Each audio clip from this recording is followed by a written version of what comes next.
ওমর রাদিয়াল্লাহু তাআলা আনহু ছিলেন কি জিরো, জিরো ছিলেন না, জিরো ছিলেন।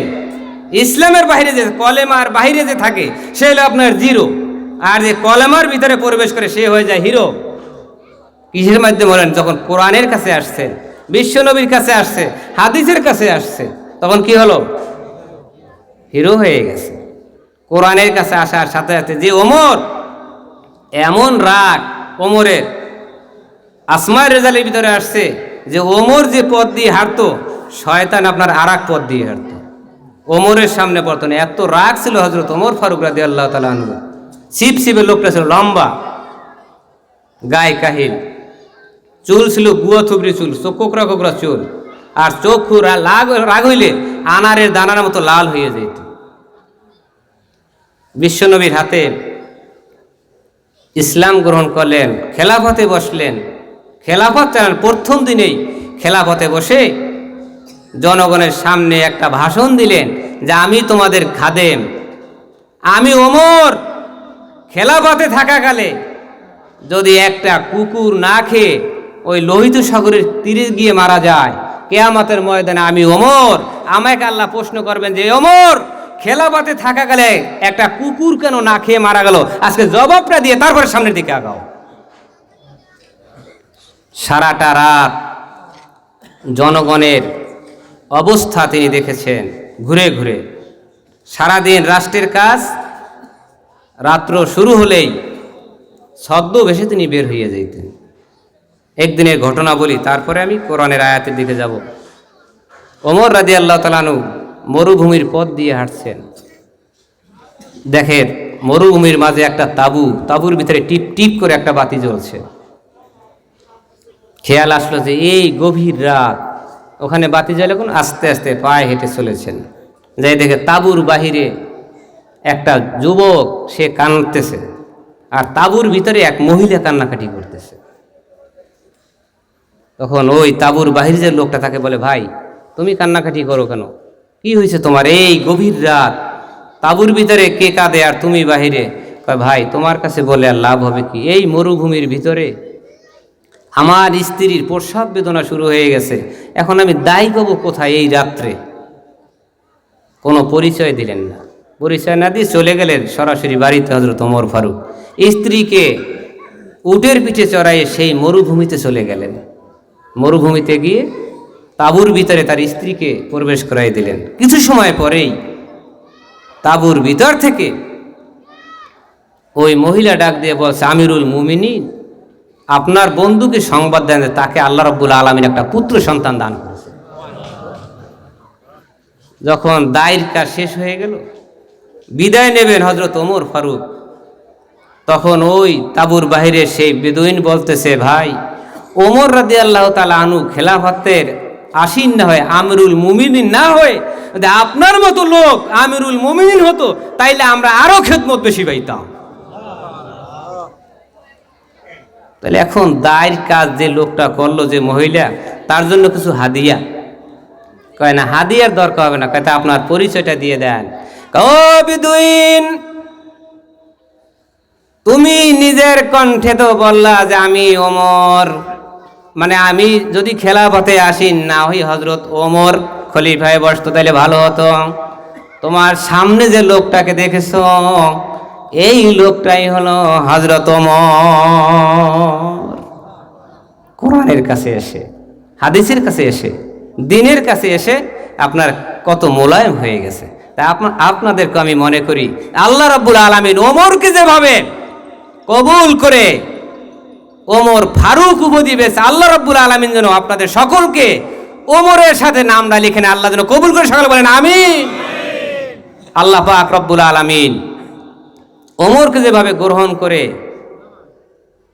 সম্মানিত করেছেন, বিশ্বনবী মদিনার রওজায় শুয়ে আছেন, তার বাম পাশে হযরত ওমরের কবরটা, ডান পাশে হযরত আবু বকর।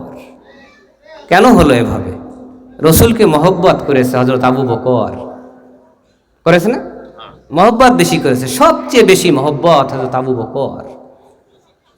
ইসলাম যেদিন আবু বকর গ্রহণ করে, 40,000 দিনারের মালিক ছিল হযরত আবু বকর। ইসলাম গ্রহণ করার সাথে সাথে বিশ্বনবীর হাতে সব দান করে দিয়েছে ইসলামের জন্য। একটা যুদ্ধের কাহিনী বলি।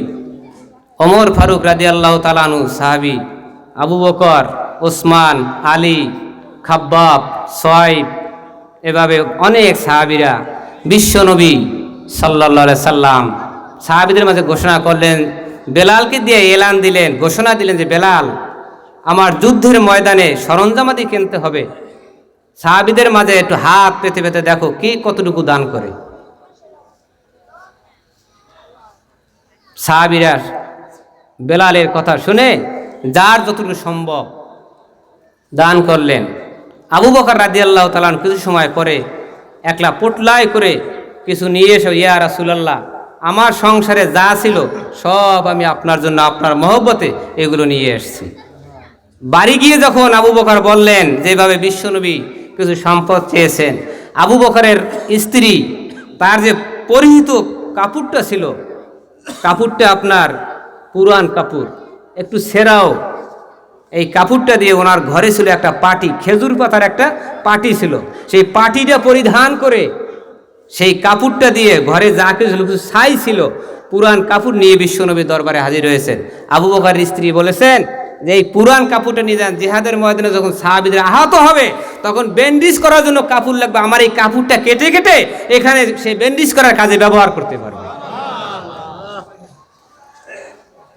বিশ্বনবী সাহাবীদের কাছে বলেন, ও আমার সাহাবীরা কে কি এনেছ?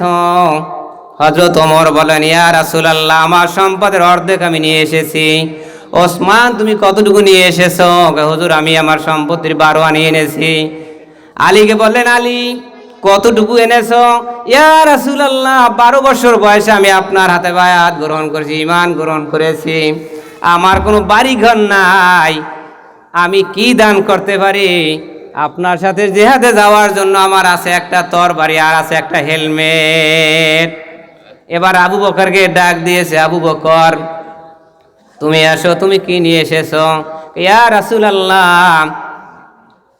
আমার বাড়িতে যা ছিল সব আমি আপনার জন্য নিয়ে এসেছি। আবু বকর, তোমার ছেলে মেয়েদের জন্য তুমি কি রেখে আসছো? আল্লাহ এবং আল্লাহর রাসূলকে। ইতিমধ্যে জিবরিল আমিন বিশ্বনবীর সামনে এসে হাজির।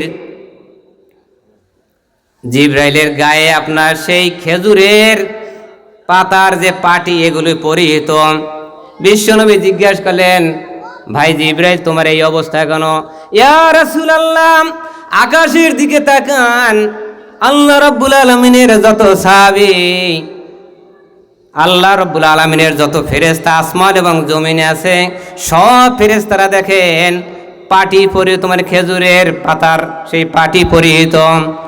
আবু বকর রাদিয়াল্লাহু তাআলা আনহুর স্ত্রী ওই পাটি পরার সাথে সাথে আল্লাহ অর্ডার করে দিয়েছেন যে ফেরেশতারাও তোমরা আবু বকরের স্ত্রী যে পাটি পরে, তোমরাও খেজুরের পাতার পাটি পরিধান করো। এই কাজগুলো কেন করেছে?